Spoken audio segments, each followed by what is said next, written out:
Okay. Alright, start again.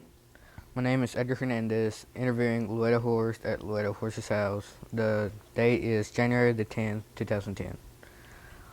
What is your full name? Mary Luetta Horst. Were you named after anyone? The Mary was named after my grandmother Myers. When were you born? July the 12th, 1929. Where were you born? Oh, about 4 miles east of Waldenburg. Did you ever have a nickname? Yes, and Edder and Fatso. How did you get any of those nicknames? Well, I don't know how I got the Edder part, but the Fatso was obvious. I was a little bit heavy. Um, do you know where your ancestors were from? Yes, on my dad's side, they were from Germany. And from my mother's side, was from Germany, and then one was from, she was an Indian, Cherokee. And then there was on the other side was my grandmother was from Ireland. She was Irish, and she had red hair. And that's about all I know about her. And grandfather, I don't really know. I think he was German, but I'm not sure. Where did they settle and what did they do there? Well, they settled up in Illinois, and I don't really know. I guess they tried to farm. I don't. I don't know of anything else that they would have done. Now I'm going to talk about your parents. Okay. Where did your mother grow up? She grew up in the same area around here. Harrisburg and Waldenburg. What's something you would like for me to know about your mom? Well, she was a very kind person and a giving person. She always liked to be doing something for somebody else. And she especially took care of sick people. And she would deliver babies in the area, help deliver them.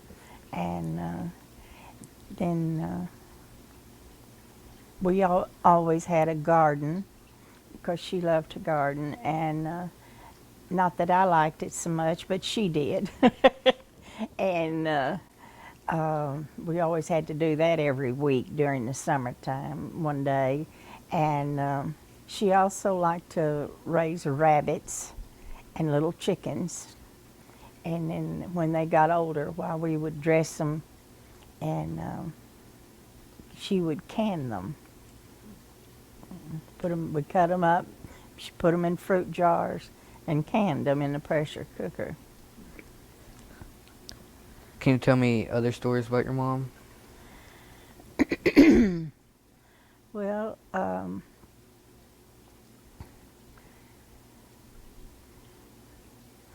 Well, I can't think of anything right now. She loved to crochet, and she made I don't know how many bedspreads that she crocheted, and she loved to knit, and she made house shoes and that for the whole family. One time she made 22 pairs. That was pairs. I tried to make I made part of one. I quit. Tell about her hunting. Oh yes, she liked to go hunting, and so she went out in the woods that was east of our house, and she got lost when she got ready to come back, and she had no idea which direction to go. So she knew enough about being in the woods that she marked a tree, and then she'd go a little further and she'd mark another tree, wondering if she was going in a circle. But as it happened, she kept going straight, and she come out of the field in next to those woods where she could see our house, but she didn't recognize it. She was completely turned around, but she kept on, and she got out there. Where did your father grow up? He grew up at Waldenburg. What's something you would like for me to know about him? Well, he enjoyed teasing people. He always had a joke. You could look in his billfold, and you might not find much money, but you would find a lot of jokes that he'd cut out of the Reader's Digest. And uh,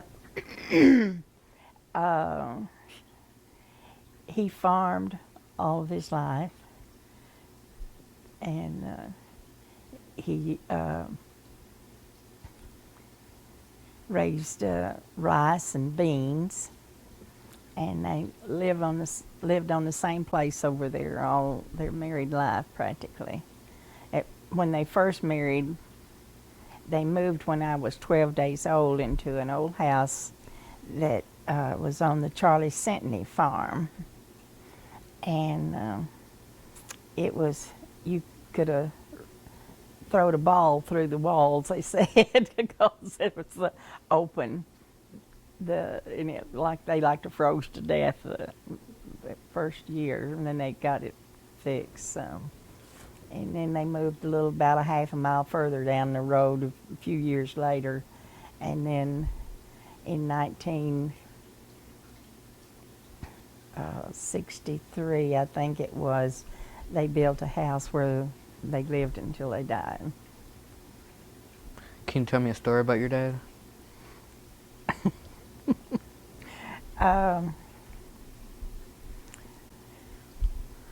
Well, he loved to tell stories, and he always said, if you can't tell a story and make it sound good, it's not worth telling. So he kind of had a way of exaggerating the truth a little bit with his stories, and but he loved children, and he was always down in the floor playing with the little ones, even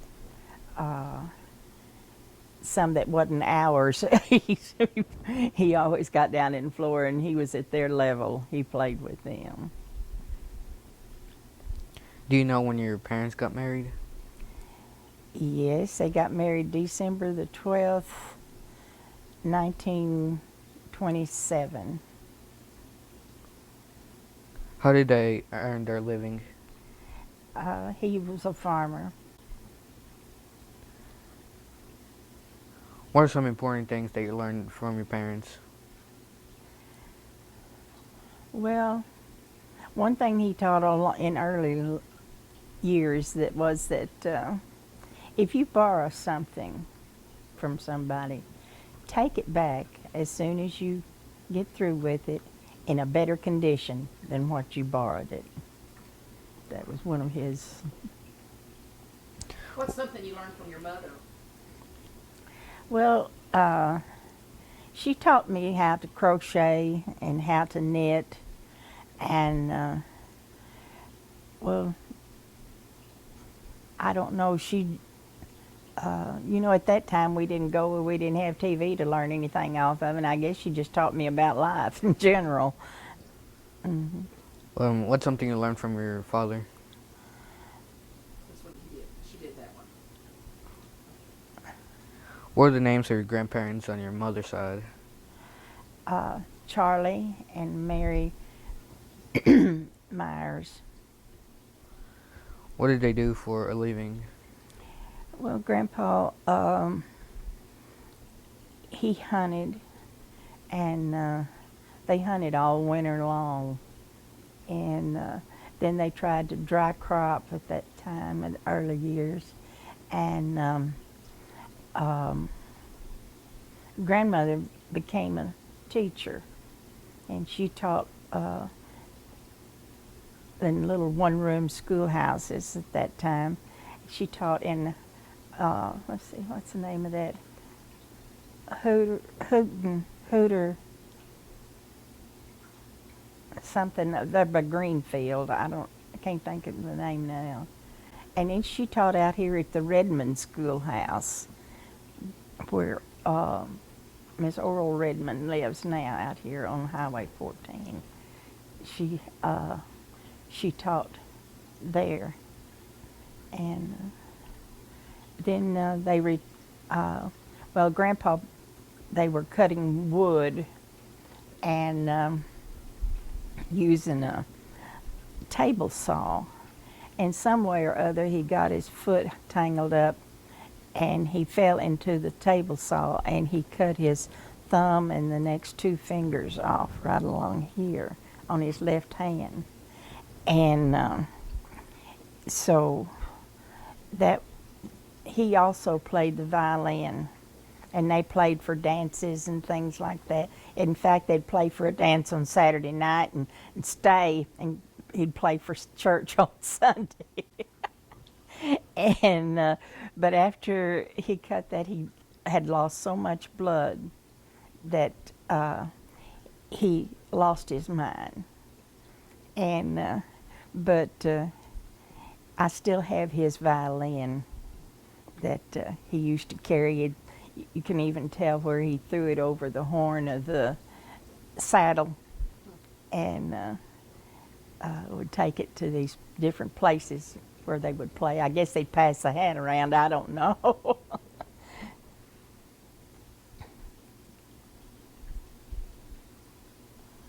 What was their house like?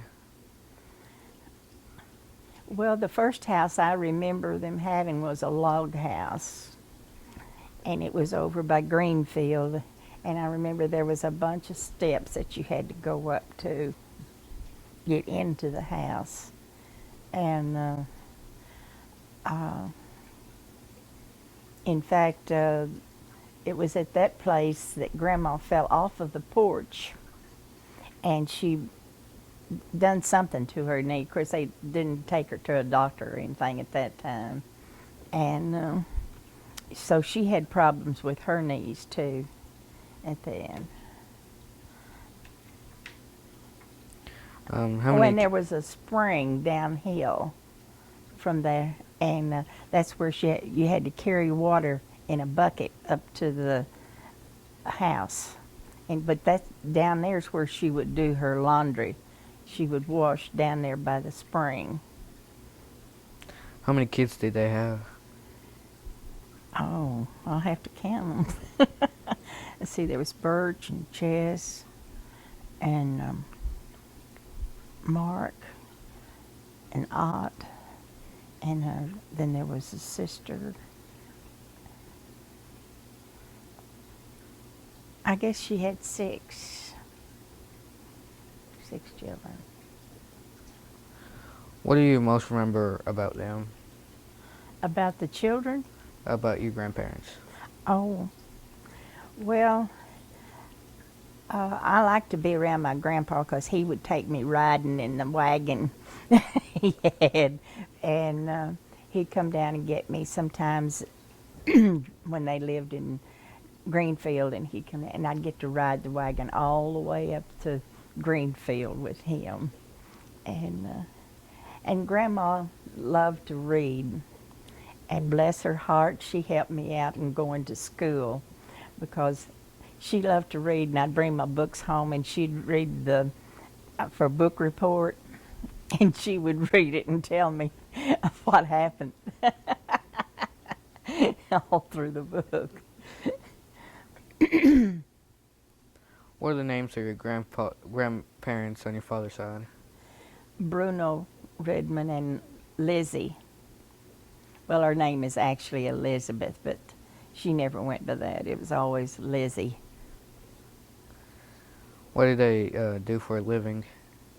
Well, Grandpa farmed, and I don't think he was much of a hunter because I remember him talking about he was going to go out hunting, and he got tired and sat down by a tree, and when he got ready to leave, he just left the gun laying out there.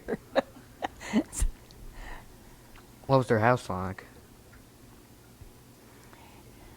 Well, it was a 2-story. When I remember it first, it was a 2-story house, wood, and considering the times, I guess it was pretty nice. They didn't have running water, or anything at first, but they did it last. They finally got a sink out on the back porch that was as close into the house as they could get. And it was always my job when we'd go over to Grandma's. I had to clean their sink, wash it out and clean it, and it was always dirty. How many kids did they have?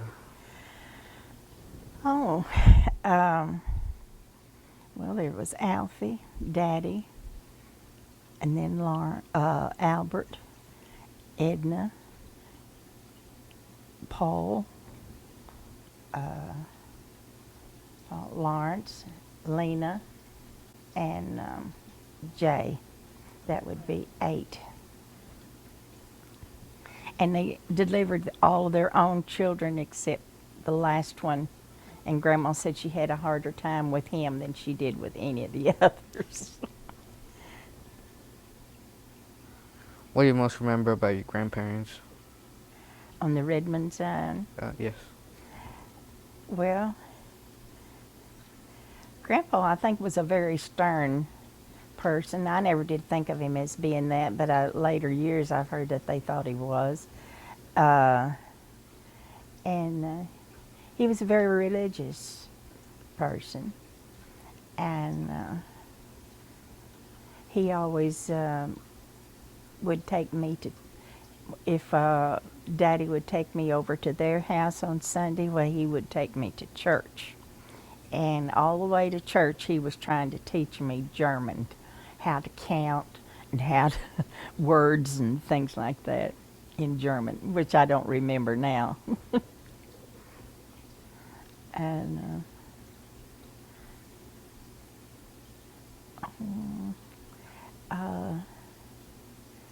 he was a very big man. And at that time when we went to church, our church, the women sat on one side and the men sat on the other.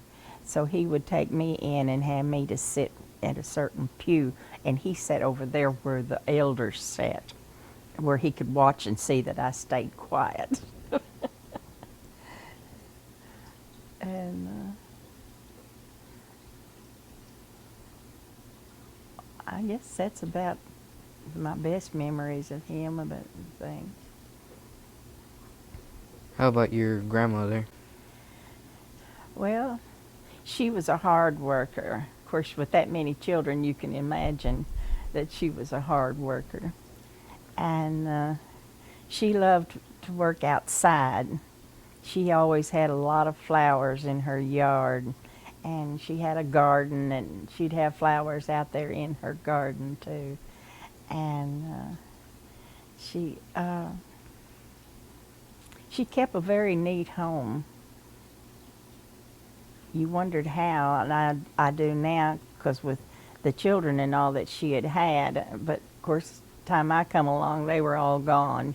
But she loved to listen to the radio they had after they finally got electric. I don't know if it's electric or if it might have been a battery radio. And in the afternoon, she would always tell me, it's time for you to lay down and take a nap, because she wanted to listen to Ma Perkins on the radio.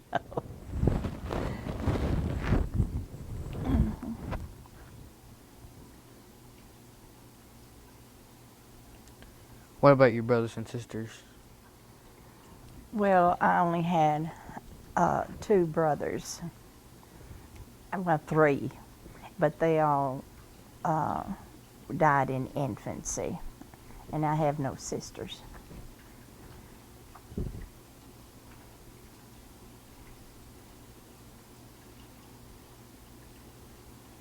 What was the most trouble you ever got into when your parents were away? Well, they wasn't away very often. What's the most trouble you ever got into? Got in, period. Well, I guess it was in the summertime, and Paul Sentney and Jay Reddmann and I decided that we would climb up into the top of the granary Well, we got up there and then we decided that if we go a little bit further, we could get out there where there was a big tank on the top of the uh, elevator. And so we got up there, and I couldn't come down. I couldn't get off of it. I was scared. And they had to come up, Daddy had to come up and get me, and he gave me a lecture all the way down.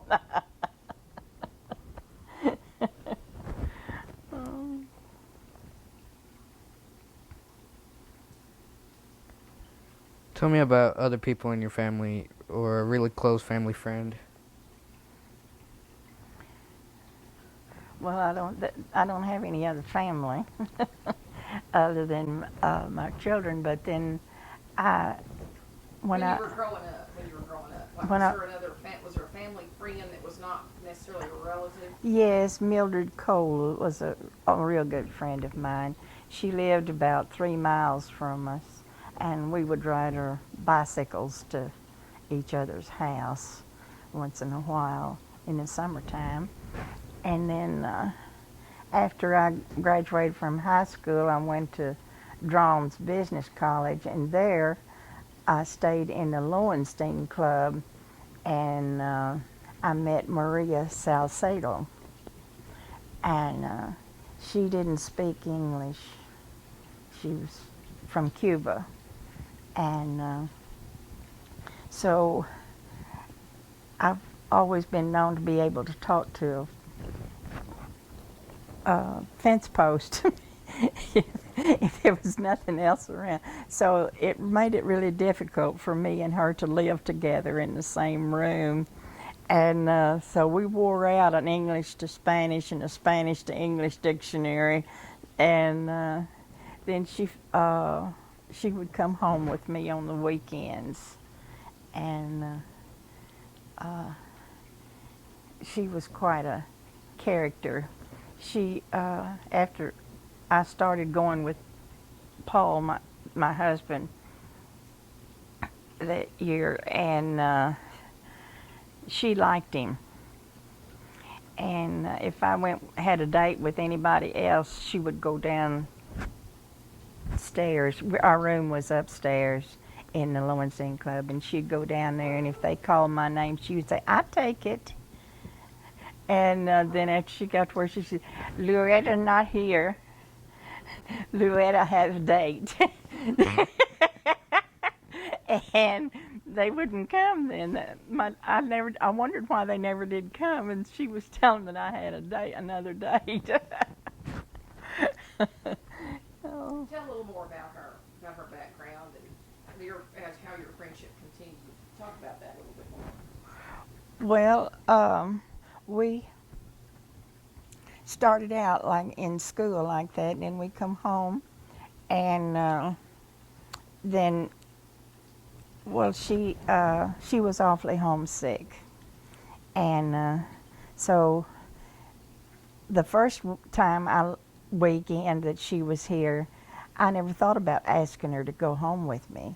And when I got back over to the club that night, she had been crying, and the house mother met me as I came in, and she said, "There's something wrong with Maria, and I don't know what it is."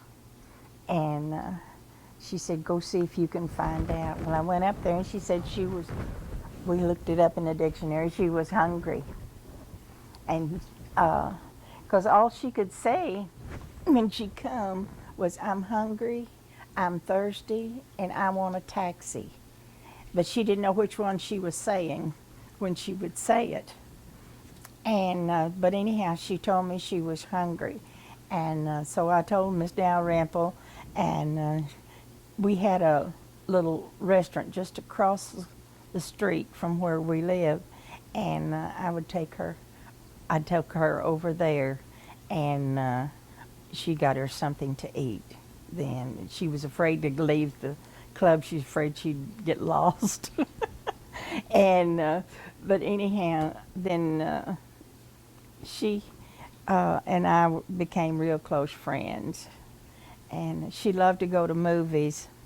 So a lot of times we kindly skipped classes and would go to a movie uptown, and it seemed like that kind of helped her along with. She had a friendship then that she could rely on, and but she come home with me almost every weekend, and then when she got, I finished school before she did, and so, but when she went back to Cuba, and then I went down there to see her, and she has had a real rough time down there. She, Castro, you know, took over later, and she wanted to send her papers up here because she actually had doctorate degrees in music and in political science and music, political science, and something else. And her brother, which is traditional with them, he was the boss because her father had died. And all she had was her mother and aunt living there with her. And he told her, no, you don't send your papers out of the Cuba.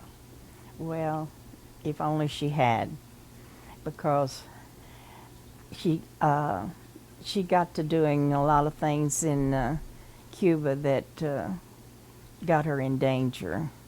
She would visit she had a business down there, bookkeeping business she kept for the people who raised sugar cane. And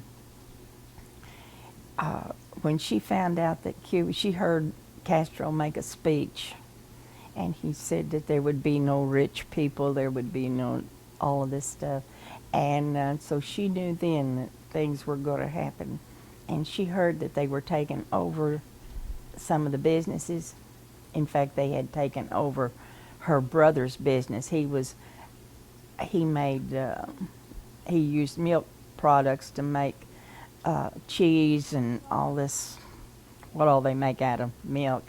And they had come and just told him to leave. He couldn't take his car, he couldn't take nothing. He just had to leave. And so she found that out. She went to her business, and she got all of the records that she had kept for these other farmers, and she burned them so that Castro could not find anything to find them guilty of in their business. And then when she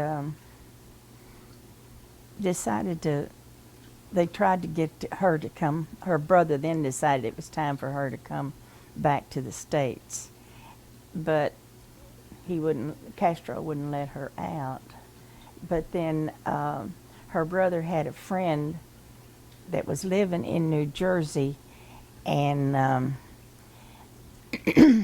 his wife had been down to Cuba visiting and had their son, it was 1 year old.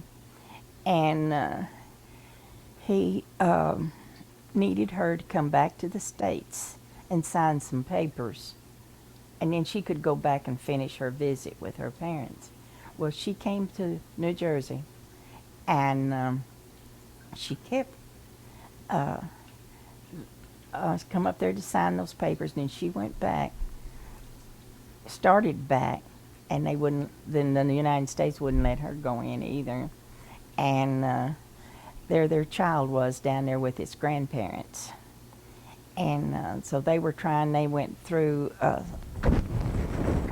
Spain, communicated through them, and they finally got permission if godparents or someone like that would come back with the child, because he was too young to travel.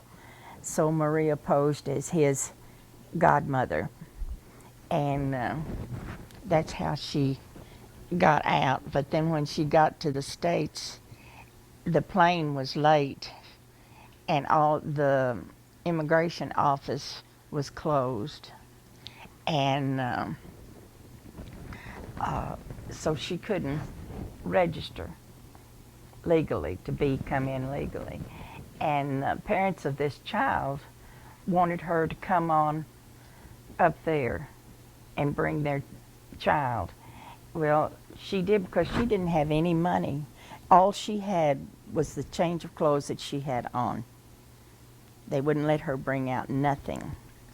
The only thing she did get out was her Social Security card, and she took the sole out of her shoe, the inner sole, and stuck it down in there. But they made her strip and all before they would let her come out. And so she got up to Florida, Miami, and then these people wired money down for her to ticket to bring the little boy, and they told her they'd send her back the next day. Well, that day never did come. They refused to send her back. They kept they had their child, but they wouldn't send Maria back so she could come in legally. And so she then had to stay there, but they treated her so badly, they wouldn't even let her sleep on the couch or take a pillow off of the couch to lay in the floor. And the neighbors over there found out what all was going on over there, and there wasn't a language barrier because these people spoke Spanish too. And so anyhow, there was a neighbor there that asked Maria if she would come over and stay with them. And they helped her. They gave her money to get on a bus to go to the immigration office there in Elizabeth, New Jersey. And so she went there, and they helped her. She also stopped at a Catholic church, that she is Catholic, and they gave her some clothes to wear. And but she had a real rough time of it while she was up there, and she didn't know. She was afraid to try to get in touch with me because she was afraid she didn't know my address, and then she would. That was one hope that she still had, but it finally got so bad that she wrote me a letter and told me where she was in Elizabeth, but she didn't give me a phone number or nothing like that, and the name of the people. So there was nothing to do but just to write back to her and give her my phone number and tell her to call me collect. And so she did. Well, that first conversation didn't go too well. She was crying and I was crying, but but anyhow, we called back, and then she came and she lived with us then, and she worked in. After a long period of time, we finally got her a job, and Penny's at Jonesboro, and but then she couldn't prove she had any education, so they had her just doing minimal things, and finally she got a job in the bank. I believe it was Mercantile Bank in Jonesboro, and they come and interviewed her, and that was her beginning of getting started, because people then recognized but they were using her as a not a political, but a PR person, and she would go around to all the different country clubs, the Lions clubs, and all these different clubs within 50 miles or more of Jonesboro. They wanted her to tell her experience in communism, down there. Well, she could speak. She was a good speaker after of course, her language was a little broken, but you could understand her. And finally, I went up there and I told them, I said, she can't do this anymore. I said, she's reliving a past in her life that has really, she's hurting every time that she gives this speech. and you need to find another job for her. And so they put her in the bookkeeping department, and then she finally got started. Somebody heard about her, some doctor down in Conway, and I don't remember how he got in touch with her, but anyhow, I took her down there, and they gave her some kind of tests. The test lasted all day long, trying to prove that she had an education. And so that's how she finally got started teaching, and she taught at Valley View for quite a while. And then her friend, we finally got her here that used to live with them in Cuba. Her name is Luth Martinez, and it took us 2 years to get her out because she had to go to Spain in order to come to the U.S. And they wouldn't let her out because she didn't weigh enough. And Maria said, well, she's never weighed 100 pounds in her lifetime. She just was real little. And but anyhow, it took 2 years, but we finally got her out.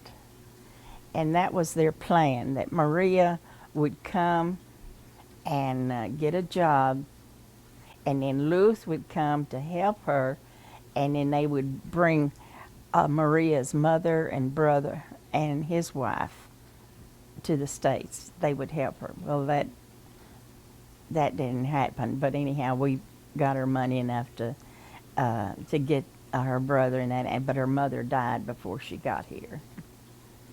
And everything, she still didn't have her citizenship papers. She had to go outside of the States to get it. So she took a bus, and she went to Canada and had to sign some papers there and turned right around and rode back. And just the next week, she could have gone to Memphis and done the same thing without having to go all the way to Canada and back. That's the way her life has been practically ever since. But now then, her brother has died and his wife, and she and Luce live in Miami.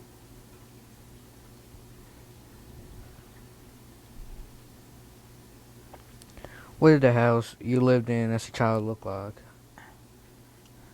Oh, it was a 4-room wooden building. It had a roof on it, though. Had a tin roof on it. Did you live there a long time, or did you move around? No, we lived there until I was, we were still living there whenever they built their house in the same place. I guess I was in,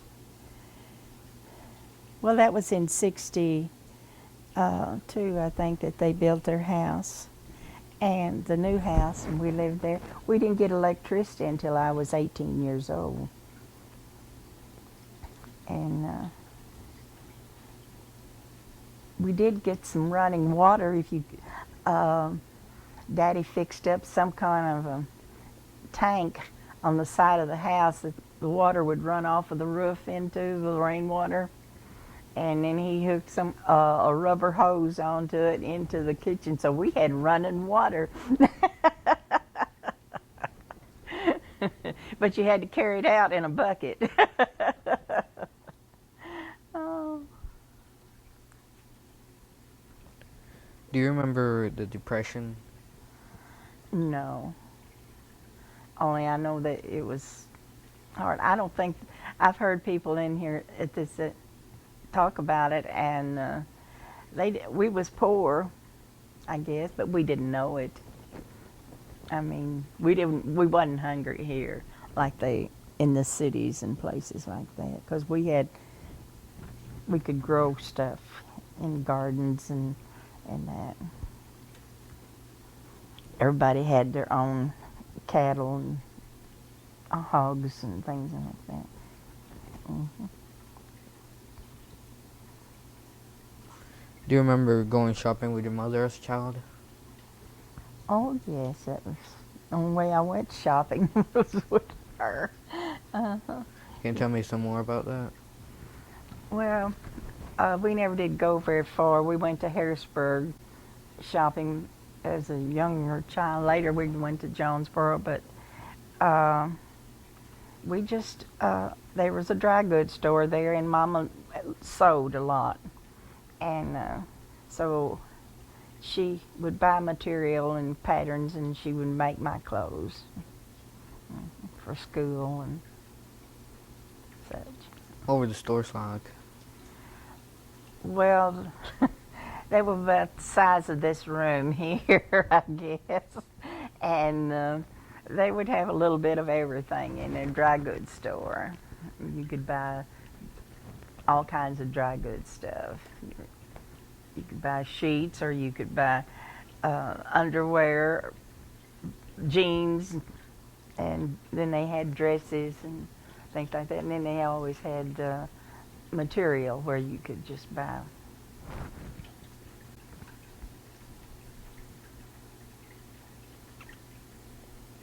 Can you remember any stories your older family members used to tell?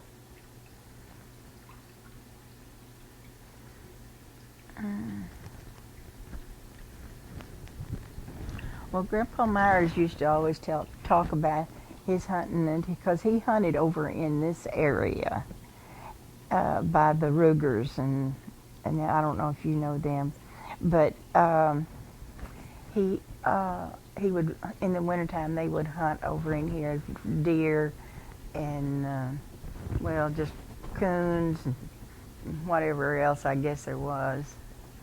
But I remember him talking about, and they would camp out over in here, and Grandma and Mama's sister would come over and clean their house, and that once a week. And I imagine it got pretty deep.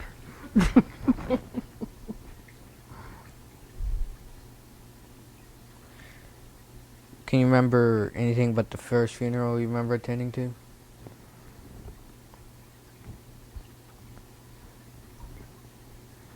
Well, I don't remember for sure, but I remember that whenever my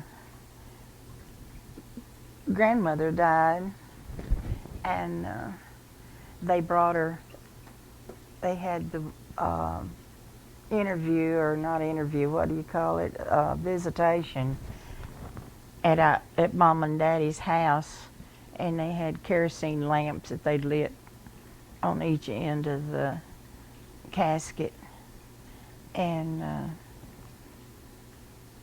that was kind of a tradition at that time, that you took them home, and then the next day they'd take them to the cemetery to be buried, or to the church for the funeral. Were your parents strict? Pardon? Were your parents strict? Oh, I thought so at the time, but I guess they really weren't. Mm-hmm. What were some of your household rules? What? What were some rules you had at your house when you were younger? Some rules. Well, I always had to get up and go to school. I had to get up at 6:30 in the morning to catch the school bus and to ride to Harrisburg school, and then we just had chores to do at night. I mean, one of mine was I had to pump water to fill up the buckets and bring in the house, and at night, and help carry in wood and things like that. But that's about it. I mean, there were no really rules because I wasn't going anywhere.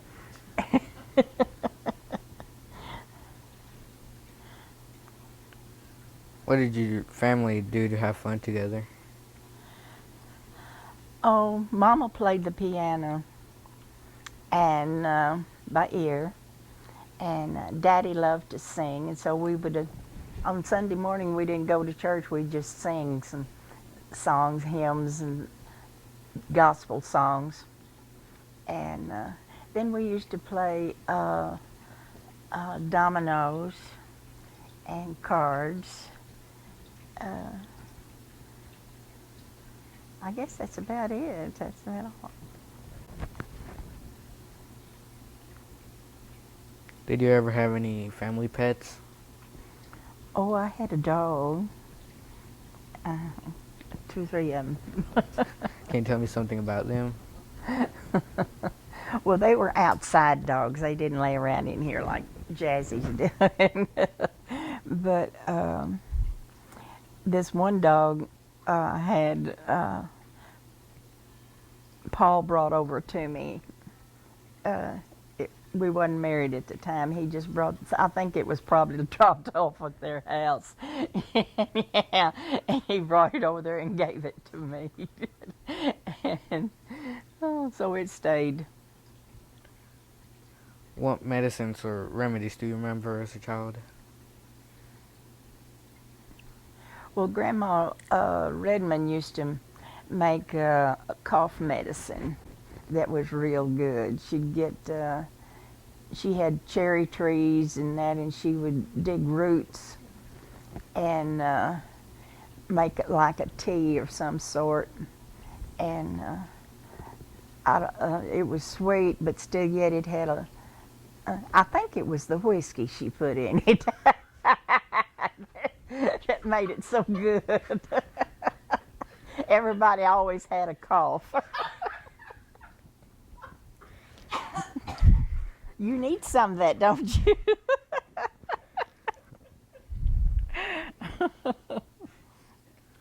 Was there a doctor around when you were as a child?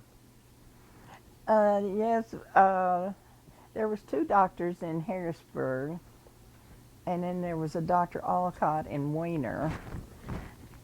He's the one that delivered me, but Dr. Elders and Dr. Verser were in Harrisburg, and they made house calls at that time. They would come by my grandma Reddmann's, and of course she lived on the highway there. We called it the Nickel Plate. It's actually Highway 14.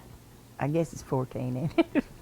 And he was in his buggy, and he would come by and he'd pick her up if he had to go deliver a baby or he needed some help or something.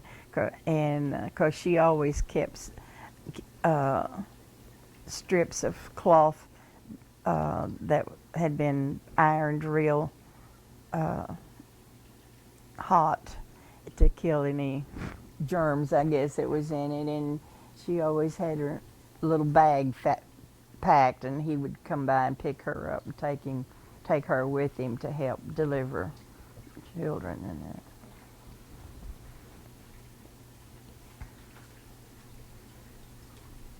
When you were a child in elementary, what was the school like? Well, I went to school at Harrisburg, and it was much better than what the other little country schools were like before, when my grandmother Myers was teaching. And it was a brick building, and it was elementary and high school all in one building. And we didn't have a gym or anything like that.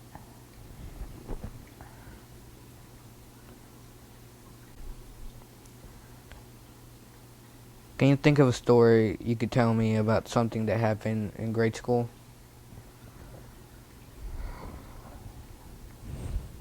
Well, not really in the classroom, but in the wintertime, when we would be riding the bus to school,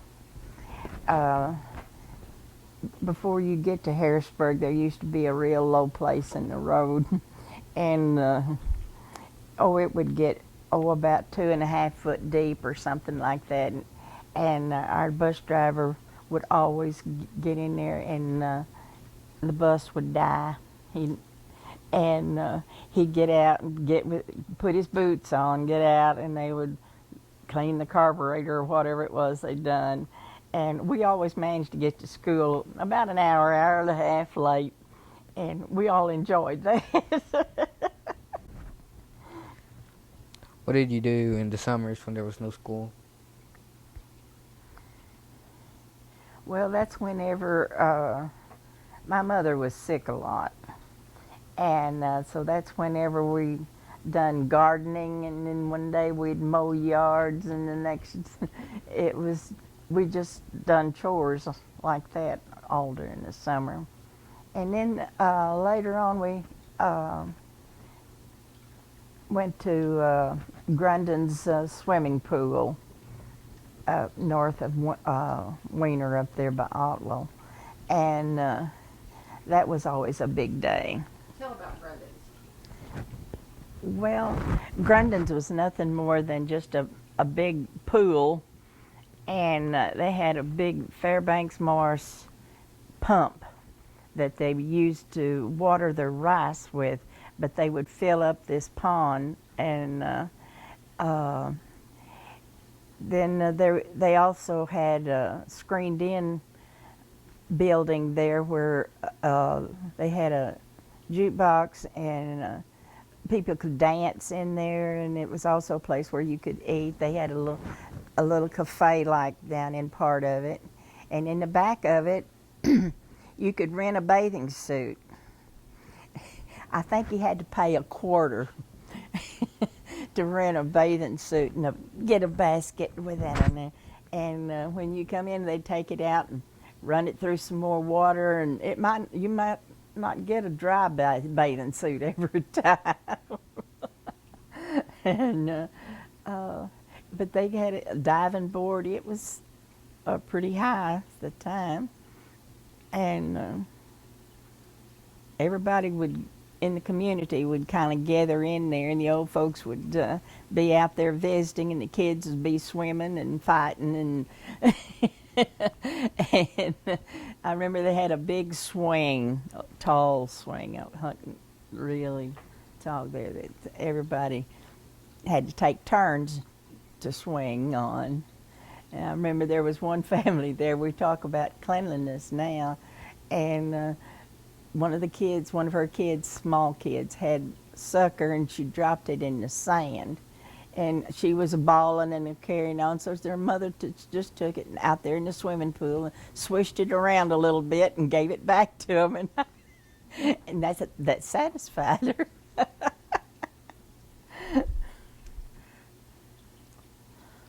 What kind of toys do you remember playing with as a child? Well, I had a bicycle, and let's see. I guess I just had mostly boy toys, because Jay and my uncle, which is just 3 years older than I am, he and Paul Sentney, who was the same age as he was, I'd kind of run around with them. And then there used to be a man that would bring his mules down to Mr. Sentney's for him to keep during the summer, and we would ride those mules around, and when they get tired, they would head for the shop down there where they could rub us off. And then we would we played cowboys and Indians in their Miss Sentney's house, and we would some of us would be upstairs. They had bay windows there that we could open up and get out on the porch, and then when the others come by riding by on the mules, while we'd jump off on them or shoot them with our guns that was made out with, you put a piece of inner tube, stretch it out, you know, and you shoot 'em. And it was a real battle if we hit them and they didn't fall off. I think we ruined the roof on our porch. But Gene Autry was real popular at that time, and Roy Rogers. Did you have a special hiding place as a child? No, there wasn't any place to hide, I don't think.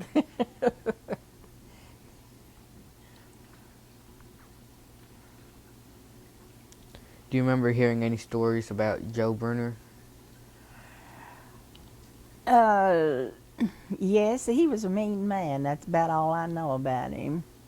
He lived south of here, out there in the woods somewhere, and but I don't really know much about him. I don't remember those stories.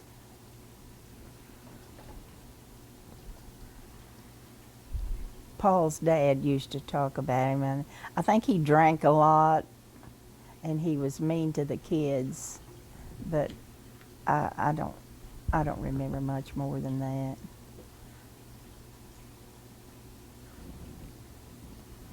Tell me about a story about spending the night away from home as a child. As a child, well, I didn't spend very many nights away from home. In the summertime, I did.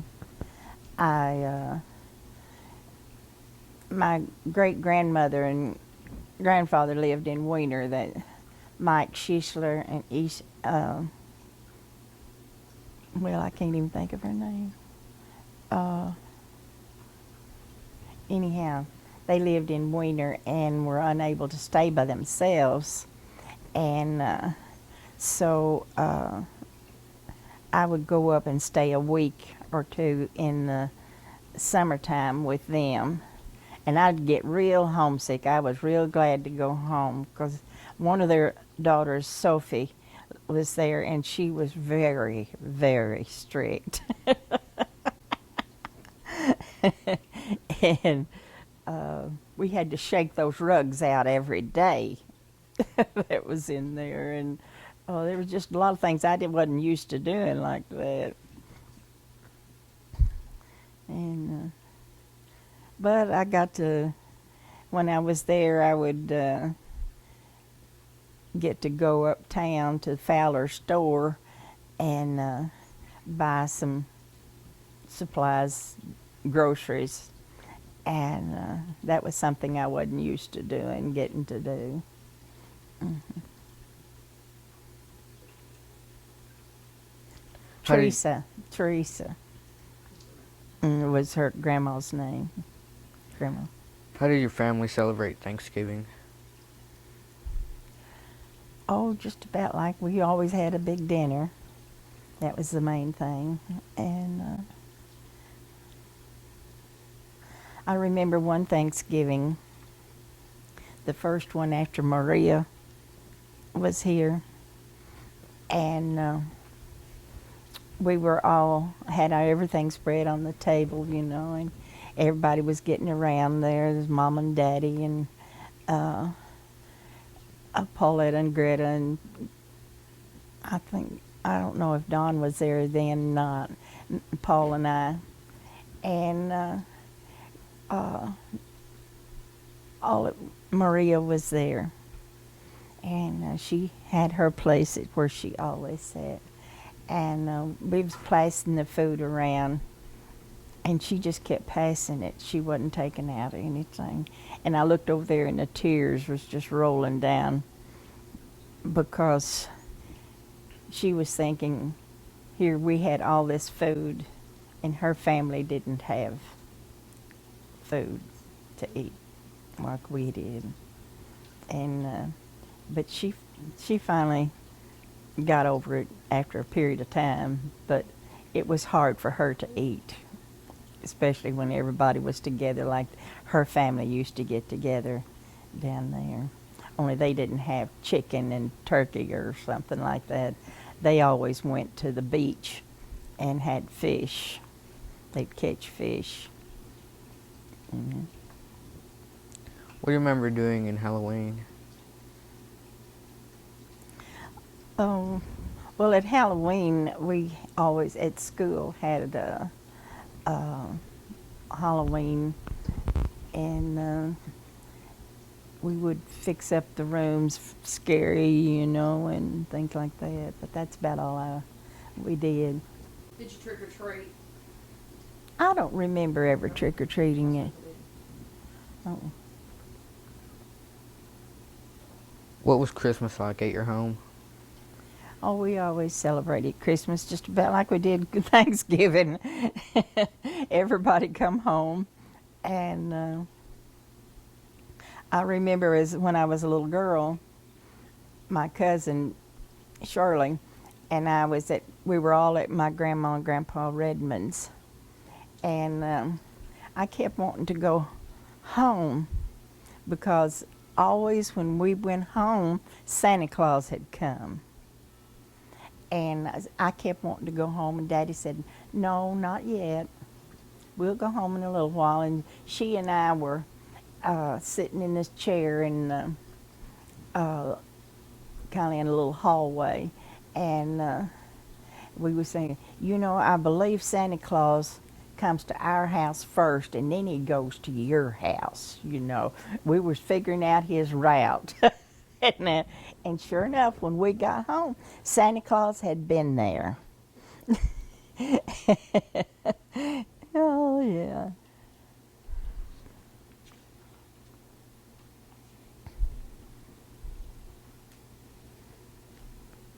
Can you tell me a story about a birthday you had as a child? Well, that was another time just about like Christmas because my birthday's in July, and Paul Sentney's birthday's the same day of mine on the 12th. And there was another friend of ours, her birthday, Hazel Key, was on the 12th. And I had an aunt that her birthday was about the 15th or something, and so all of the families would come to get together at Mama's, and a lot of times we'd have Dad, of course, Daddy would be pumping for water for the rice, and we had a big pool, and we'd all go down there and swim in that. Mm-hmm. Did you always have birthday cake? Oh, always had a birthday cake. Mm-hmm. And we usually, at that time, had our first strawberry shortcake and tomatoes. That was my favorite things. Who's the first president you remember as a child? I guess Roosevelt. What is the thing you remember about him? Not very much. I remember the first time I heard him on the radio, and he I thought he would never shut up. He just talked and talked and talked. And I didn't know at that time what he was talking about, but anyhow, we had to sit there and listen to it. When you were in school, were there any famous people you liked? Like singers and actors?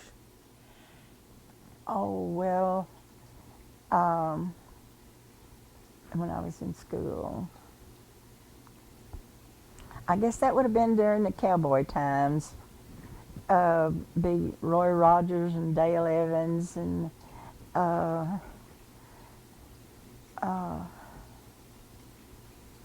I can't think of some of the others that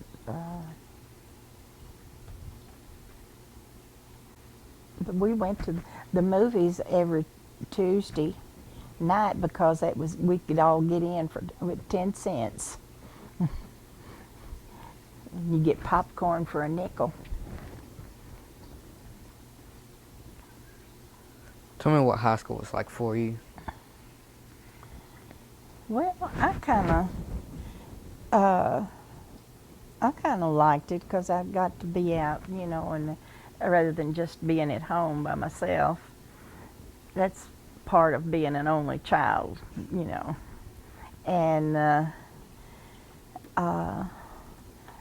I got to, at that time you had to pay to take commercial subjects, typing, bookkeeping, and shorthand. And so I was started in the ninth grade with typing, I think it was. And then I don't know, I ended up taking bookkeeping a couple of years. In my senior year, I worked in the school office. They didn't have a secretary at that time. And I took care of the bookkeeping. I mean, I wrote the checks and that in, and put them in, list them in the ledger. And then there was another lady that done the final work to be done on them. But I've always done book work ever since I can remember. Tell me about a teacher you really liked. Well, I liked all my elementary teachers real well. And I had some high school teachers that I liked too. Our Spanish teacher was really nice. And I guess Maria told me she was a good teacher. Because whenever I was using my Spanish more, she said, "You've got good pronunciation of words." And but I don't use it anymore, so it's going. But I enjoyed most of my teachers, I think. Were there any teachers you didn't like? Yeah. Can you tell me a little bit about There it? was one that I despised. he was the coach, and he also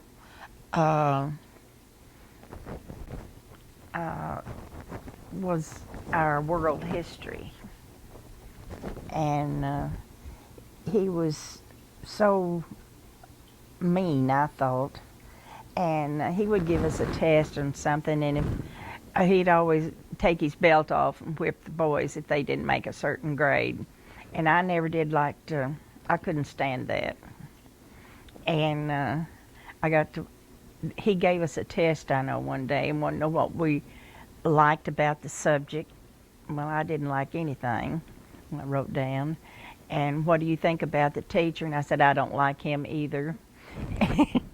And I didn't, of course, he gave me an F and sent me down to the office. And a superintendent told me, he said, a principal told me, he said, "Now, Luetta, you have to have world history to graduate." I said, "But I don't like him. I don't want to be in there with him." And he said, "Okay, I can handle that." So I took my world history class down in his office. The Were rest. you the pet? Well, I done the bookkeeping.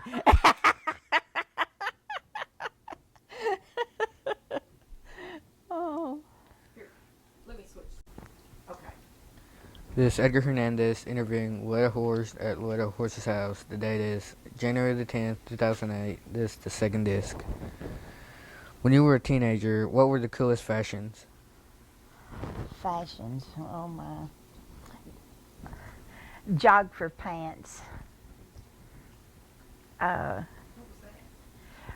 Well, they were kind of like you cowboys would wear, cowgirls and that would wear. And I wore those a lot because when you got on the school bus, it was cold or it, you know, and so I wore jogger pants. What about their hairs? How they do them? The hair? How did they make their hairs? How teenage girls wear their hair. Oh, about shoulder length, I would say, and They roll their hair in pin curls and comb it out. Did you wear your hair the same way? Yeah.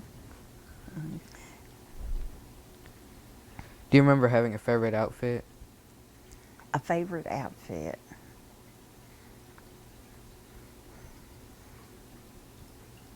No, not really.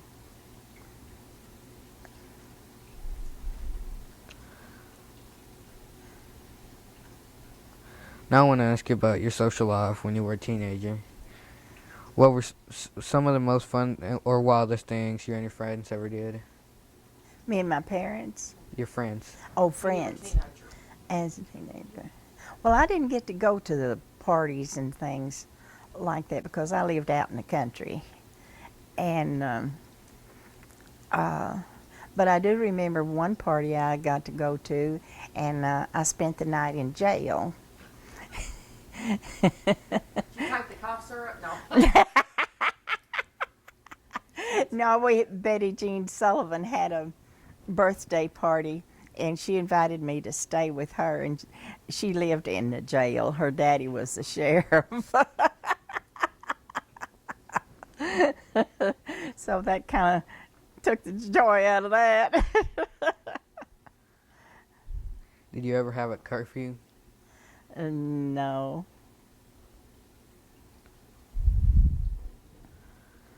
What was the movie theater like when you were a teenager? Well, it had 3 rows of seats, and the screen, of course, up in the front, well, on stage, and it had a popcorn machine as you come in, and on the inside there was there was stars all over the ceiling, and when I asked one time what those were for, and they said, "You don't really want to know." And I said, "Yeah." And they said, "Well, that's where the mice eat a hole through there." And so every time they did, they put a star on it.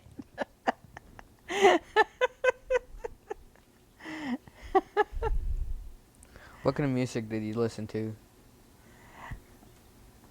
Well, we had battery radios and mostly Western songs. Did you have a favorite singer or a band? Yes, let me think. What was the name? It was she played an accordion, and she come to out here to Waldenburg, and they had there was another one. Let's see. They had several accordions in that group. Well, I can't think.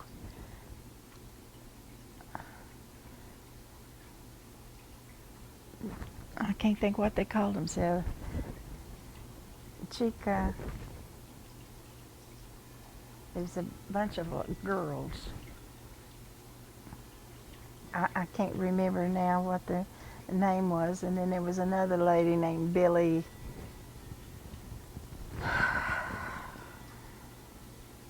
Goodness. Mm-hmm. I don't remember. Did you have a favorite song? As a teenager? Yes. Oh, well, we had a lot of good songs. See, when I was a teenager, that was in the war, World War II, and we had "Now Is the Hour," "Don't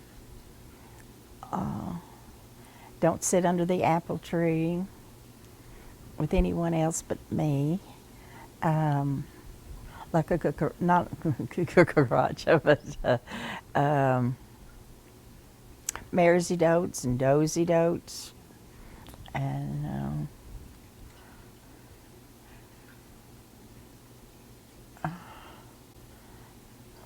oh, I don't know. We just sang a lot of Army songs and things like that. Who taught you how to drive? My daddy. Can you tell me any stories about?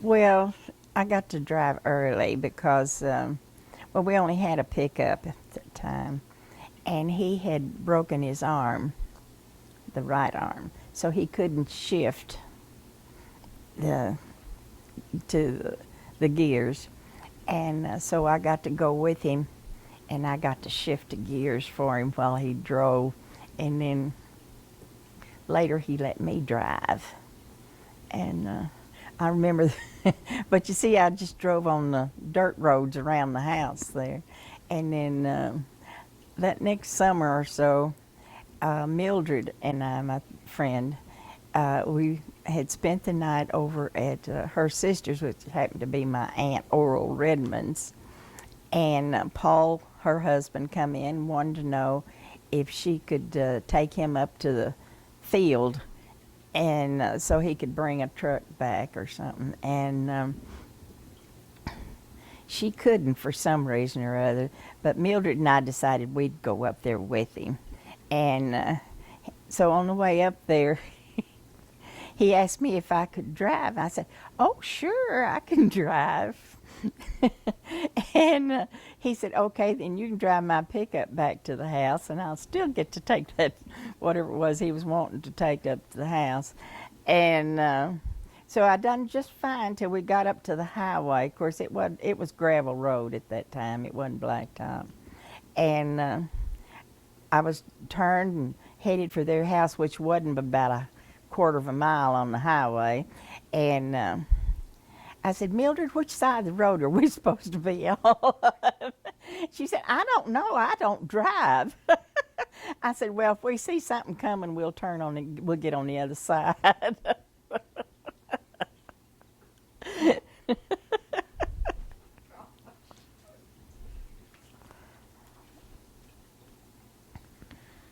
Can you remember anything about the first car you owned?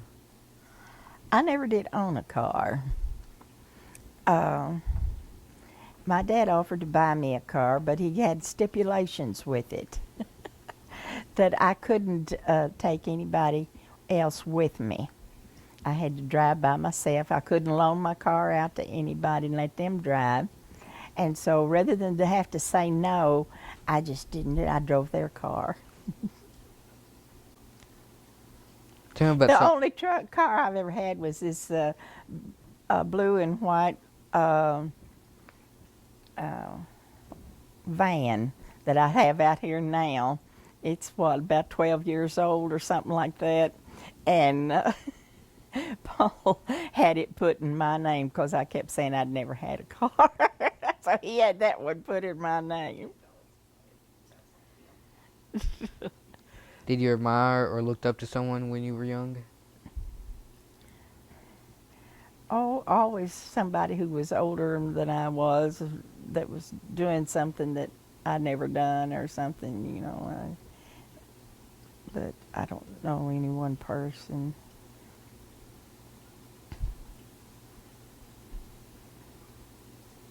Oh, I don't know. As I tell you, I was a loner. I lived alone.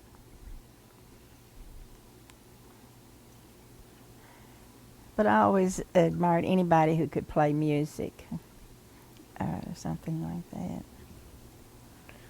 What is your most vivid memory about World War II? Oh, I remember the day that they bombed Pearl Harbor. I was at my aunt's cafe in Harrisburg on a Sunday. And they had we'd been to the movie and went over there waiting for Daddy to come pick me up. And whenever I got over there, they was saying that they were bombing Pearl Harbor. There was war.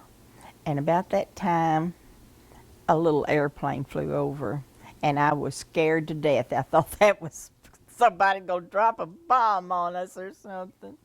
And but then I remember the boys leaving, having to go into service, And I wrote to several of them that it was neighbors and that had to go. And that's the war that my husband was in, but I didn't know him at that time that well. And his brother was in service too.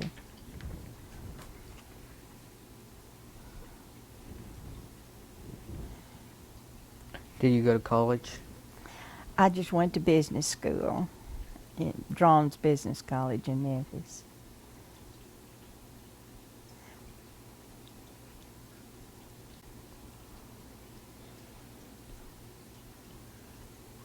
Tell me about an object you have other than photos that is very important to you.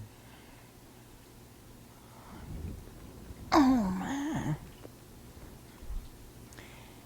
Well, I guess I liked the violin that my grandfather had. And I had it out for a while, and then we had a reunion here of my grandfather's family, my mother's side. And they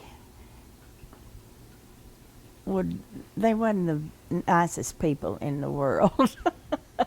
And I had a feeling that if it was out, that they would take it.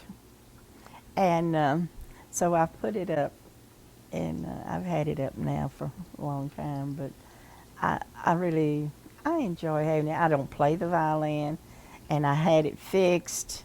My grandfather, when he had lost his mind, somehow or other got a hold of a knife, and he had taken the violin completely apart. And then whenever he died, and that Grandma still had the violin in the case and that, and Mama found it one day, and she looked and she said, "Well, I'm going to put that back together." So at that time, she used plastic wood and put it together. Well, of course, it didn't have the sound to it that it did have. And then Mama gave me the violin, and I opened it up, and it had come completely apart again. The plastic wood had dried out, and you could just pick up the pieces. And I took it up to Mountain View, and one of the older men up there in there put it back together for me. But he didn't fix the bow. I thought it was all in the same case, and that, but he didn't fix the bow, and now the bow is just deteriorated in there. But What did you do after high school or business school? I worked over at Harrisburg at Maddox Supply Company.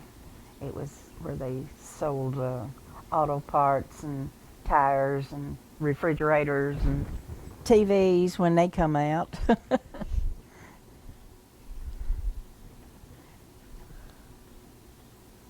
How did you meet your husband? Well, I guess we had known each other ever since childhood, but I didn't really think of him as a boyfriend or anything until after he come back out of service. And I come home from business school and went on Young People's Society outing up at Blanchard Springs. And that's when we started dating up there. From there.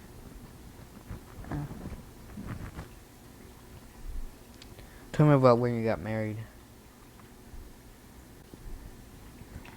Well,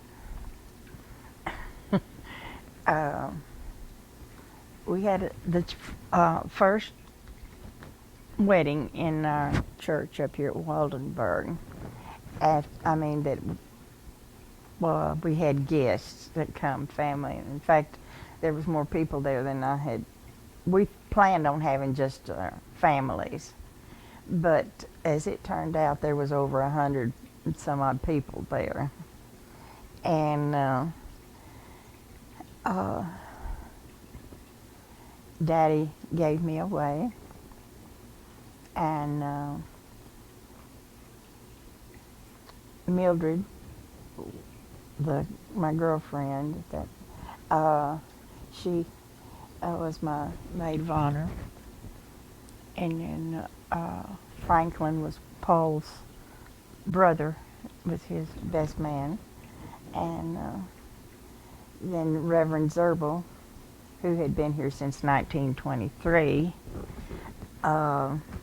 married us, and his wife played the organ, and Sonny Wolf and Paul Zerbel were ushers, and let's see, seemed like there was somebody.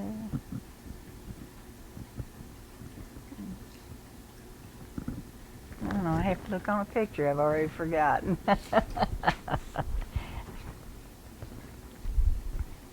Is there a family recipe that's been carried out throughout the years? Yes, liver dumplings. Tell about how you make them. Well, it's not the most beautiful sight in the world, but you grind your liver, and you put eggs, and you tear up day-old bread and mix it in there with it, your salt and pepper, and you have broth, some kind of meat broth, boiling, and you add enough flour in with your liver and that to where it holds together, and you can make a ball out of it. And then you drop that into the broth, and they cook till they come to the top, and that's your liver dumplings. Fairly close. Was that a Schischler recipe? Yes. Was it? Yeah. Grandma Schischler used to make them, and then my grandma Reddmann made them, and then she taught Mama how, and then I started making them. Pee Wee talked about the liver dumplings. Oh, Pee Wee yeah. talked about the liver dumplings. Grandma Schischler. Yeah. My goodness, how much more have you got there?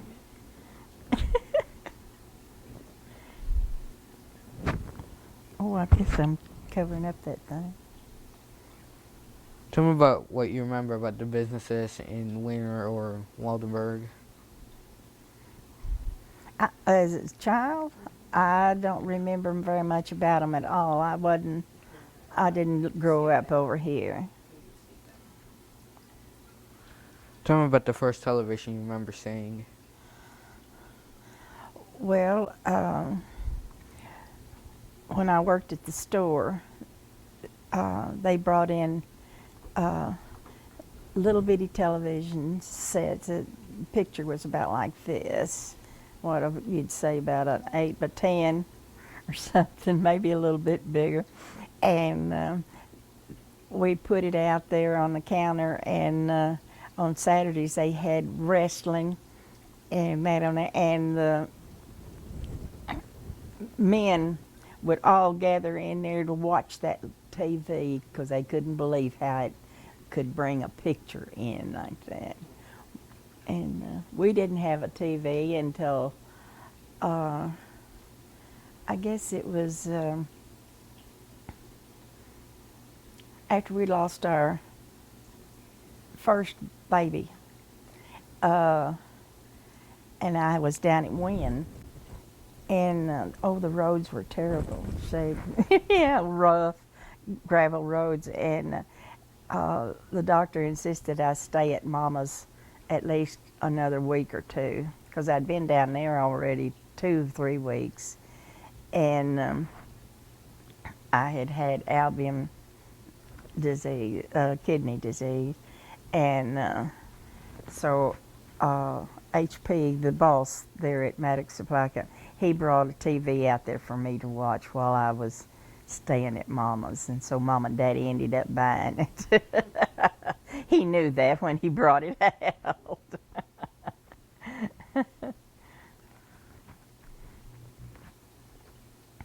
Of the inventions and discovery made throughout your life, which one is your favorite? Oh my, I have a lot of them, but I think the washing machine and dryer was one of the most important to me, and then the electric stove, and something that I enjoy, and it's just a pure excess of. I have an ice maker, and I enjoy that. It's a freestanding one over there, and it's something you don't have to have, but I sure do enjoy it. I want you to tell the story about your ruby necklace. Tell it from the beginning. Oh, goodness. Well, this was a story between Horst, that's my sister-in-law, and I. And we never did really exchange gifts, she and I, at Christmas time. But once in a while we would. And so she kept telling me that mine was coming through UPS, was going to deliver it. Well, I kept waiting and waiting, and delivered. It didn't come. Well, the next year, her daughter and she were Christmas shopping, and they ran in. They saw this ruby, about this big around, and it was on a. What it really was a napkin holder, and had a big ruby set in it, and anyhow, it was just for a joke, and so anyhow, when Christmas, then she gave me my present, this ruby, for our 40th wedding anniversary. I think is what she said it was. And so anyhow, she gave to, well, there was no way I could wear it to show it. So, of course, but it was a joke anyhow. So, but anyhow, I decided to take it to the jeweler, and I explained to him that it was a joke, but I would like for him to fix a hook on it to where I could put a necklace on, a chain on it. Show him how big around it was. It was about the size. It was bigger around than you can reach. It was huge. Yeah, it was huge. And so anyhow, I got one up. He kept it then, and I finally got up there to get it. Well, he charged me $129 just to put. He said, "Well, it took 2 things to put that on there to where it would look good." Well, I didn't care what it really looked like. But anyhow, I wore that, and Ione saw that, and she just died laughing at me. Said, "Do you know that's not real, don't you?" I said, "Yeah, I know that, but I thought it was pretty, and I had it fixed." I have to add this. The first time I saw her wear it to church, I thought she had lost her mind because she had this huge, giant ruby on her about the size of a baseball, and it was the funniest looking thing. And I said, "Luetta, have you got a new necklace?" And she said, "I'll have you know, this is the most expensive piece of jewelry I own." Yeah. And it was, because the setting was more expensive than anything else you had. I always remember that. It's so funny.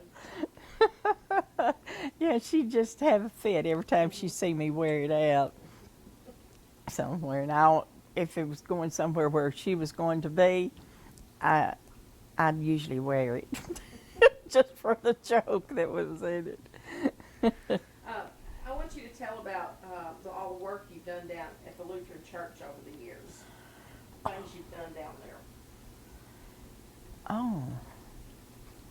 Well, where should I start? I started working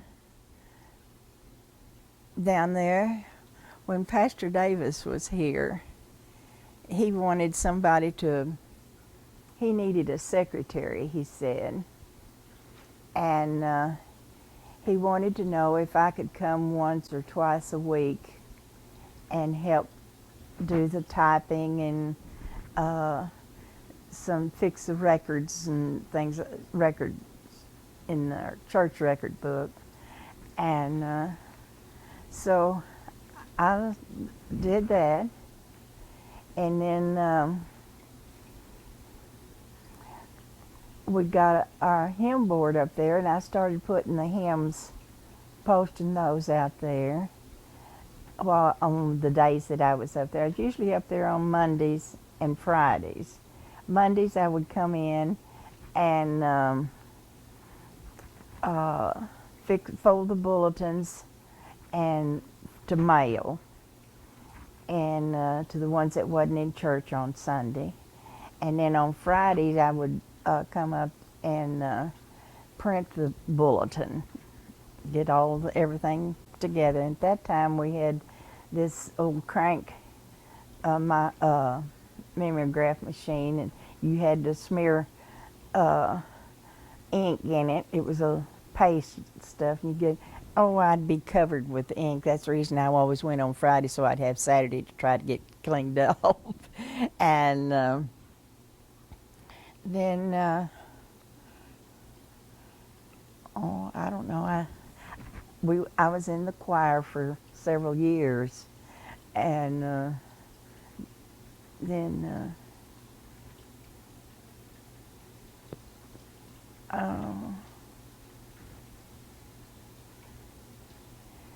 I guess I've done that up until about 4 or 5 years ago. I was printing the bulletins and doing that kind of work, and typing letters. And Braille work.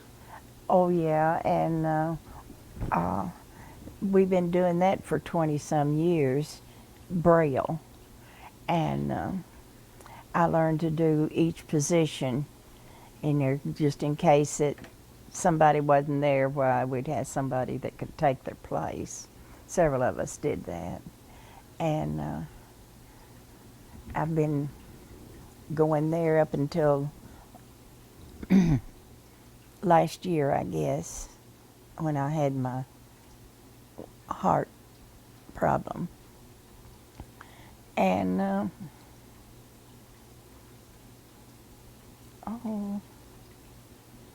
the altar guild.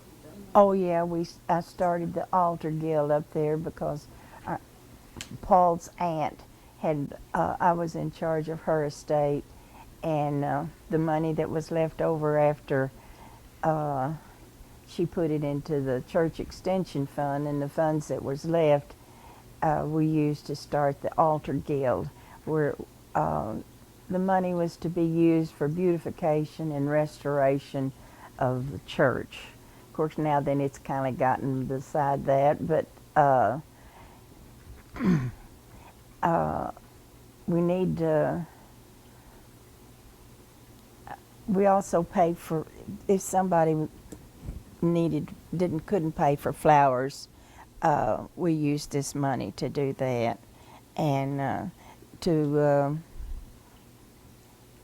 when we replaced the dossal curtain, we paid for that. The altar guild did, and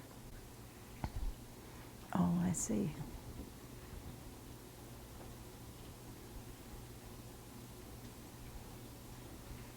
I still do fix out the register for the communion list and for the attendance, and for the yearly attendance and for the weekly attendance. What about the cemetery? Oh. Then, oh gosh. It's been so many years ago, whenever Paul's uncle passed away, his Fred, that's Napple, they didn't have anybody to keep up with the plots down there, and they hadn't been kept up very well even before then. In fact, they was just had a piece of asbestos. What did we call that? That we used to put on the walls, you know. Anyhow, it had broken off around the edges and all, so we had to draw new maps of that, and then we enlarged the cemetery down there and I keep up with that, and I record the deaths, and How many years have you been doing that?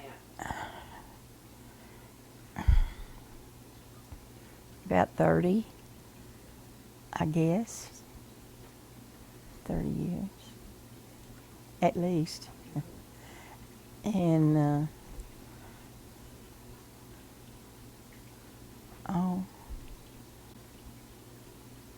we have Ladies' Aid, and that's a ladies group, and I've served on that ever since about 1950, and I've been treasurer most of those times there, and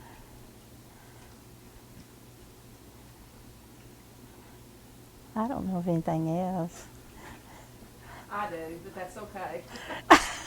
Okay, go on, Edgar. Although most people don't like to pat themselves on the back, what is something you've done or accomplished in life that you're proud of? Well, I think I'm proud to have been able to have worked in the church and taken care of that, and my kids. We used to be going with them all of the time because they were 2 years apart. The girls are, and they were always having parties and having whatever, and ball games and this, that, and the other. And a lot of times Paul would go one direction and I would go the other so we could be with them. I had a station wagon which come in mighty handy for taking kids from here to there. And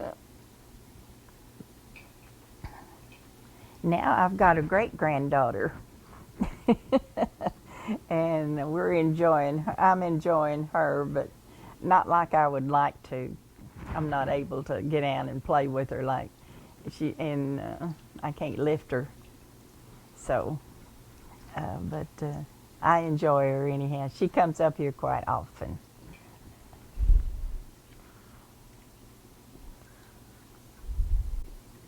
Tell me about the biggest lesson life has taught you.